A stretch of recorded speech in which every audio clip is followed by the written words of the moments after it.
আসসালামু আলাইকুম সকলকে। সকলে কেমন আছেন? আশা করি সকলে খুব ভালো আছেন। আজকে আবার আপনাদের কাছে একটি নতুন রেসিপি নিয়ে হাজির হলাম। ঈদ তো সামনে চলে এলো, তাই না? তাই ঈদে কিছু নতুন স্পেশাল না বানালে হয়। তাই আজকে আপনাদের সাথে শেয়ার করব কীভাবে নবাবী সেমাই বানানো যায়, যেটা বানাতে আমি কোনো প্রকার ক্রিম ব্যবহার করি না আর কোনো প্রকারের কর্নফ্লাওয়ার ব্যবহার করিনি। কিন্তু এটা খেতে অসাধারণ হয়, বানানো কিন্তু খুবই সোজা। যে কখনও বানায়নি সে একবার যদি ভিডিওটা পুরোটা দেখেন তাহলে দেখবেন কতটা ইজি, যে কেউ এটা বানাতে পারবেন। আর এটা খেতে কিন্তু অতুলনীয় হয়, ছোটো থেকে বড় সকলে কিন্তু খুবই পছন্দ করবে, কারণ এটা মুখে দিলে একদম মিলিয়ে যাবে, মনেই হবে না এটা ঘরে বানানো। তো চলুন ঝটপট দেখে নিই এই রেসিপিটা আমি কীভাবে বানিয়েছি। আর যারা আমার চ্যানেলটা সাবস্ক্রাইব করেনি প্লিজ আমার চ্যানেলটা সাবস্ক্রাইব করে দেবেন, আর অতি অবশ্যই ভিডিওটা পুরোটা দেখবেন। পুরোটা দেখলে কিন্তু বুঝতে পারবেন আমি এটা কীভাবে বানিয়েছি। তো চলুন ঝটপট দেখে নিই। তো নবাবী সেমাই বানানোর জন্য প্রথমে আমি যেটা করেছি, আমি এখানে কিছু সেমাই নেবো, যেটা সে একদম গুঁড়ো সেমাই হয়, মানে পাতলা পাতলা, আমি ওই সেমাইটা নিয়েছি। আপনারা চাইলে হালকা মোটারও নিতে পারেন, আমি একদম পাতলা সেমাইটাই নিয়েছি। তো এখন কড়ার মধ্যে দিয়ে দিচ্ছি দেশি ঘি। ঘিটা যখন গরম হয়ে গেছে এখন আমি সেমাইগুলো দিয়ে দেবো।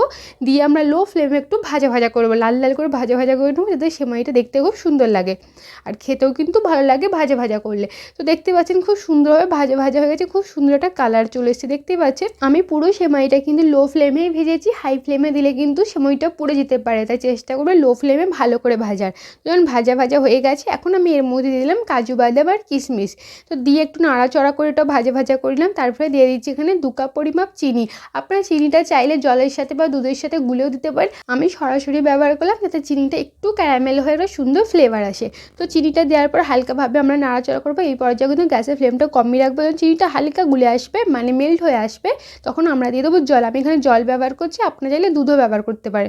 তো জলটা এমন পরিমাপ দিতে হবে যেন সেমাইটা ভালোভাবে ডুবে যায়, তো খুব বেশিও নয় খুব কমও নয়। দেখুন ঠিক এই পর্যায়ে দেখতে পাচ্ছেন আমি তো জল খুব বেশিও দিইনি খুব কমও দিইনি।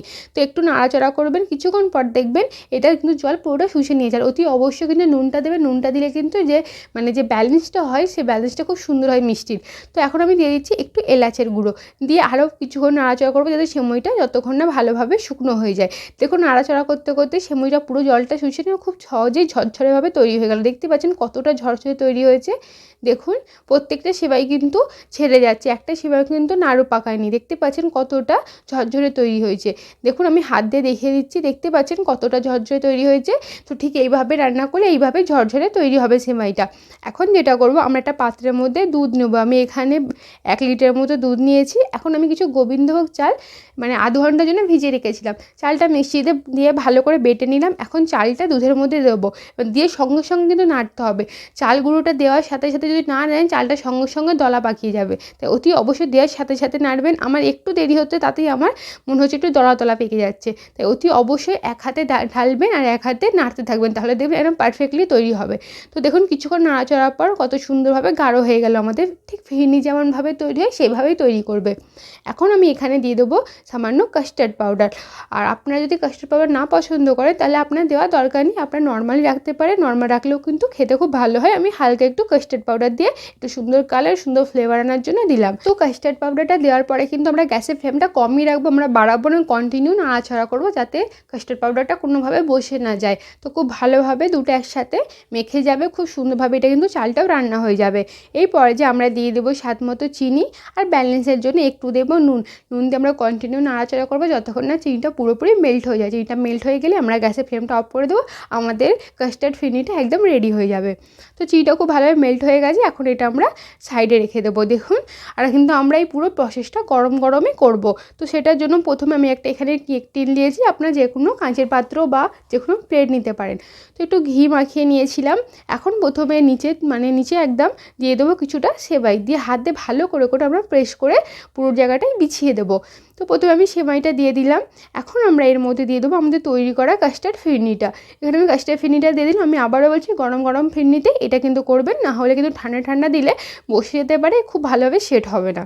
তো ফিরনিটা দেওয়ার পর একটু সেট করে নিলাম, তার উপরে আবারও আমি কিছুটা সেমাই দিয়ে দেবো। এই লেয়ারটা একটু পাতলা করব, নিচের লেয়ারটা যতটা মোটা করেছি এই লেয়ারটা ততটা মোটা করব না, একটু পাতলা করব। এটা আমি হাতে ভালো করে চেপে চেপে দেবো, এতে খুব সুন্দরভাবে এটাও সেট হয়ে যায়। তো এটা হওয়ার পর আবারও আমরা সেমভাবে দিয়ে দেবো আমাদের কাস্টার্ড ফিরনিটা আমি দিয়ে দেবো।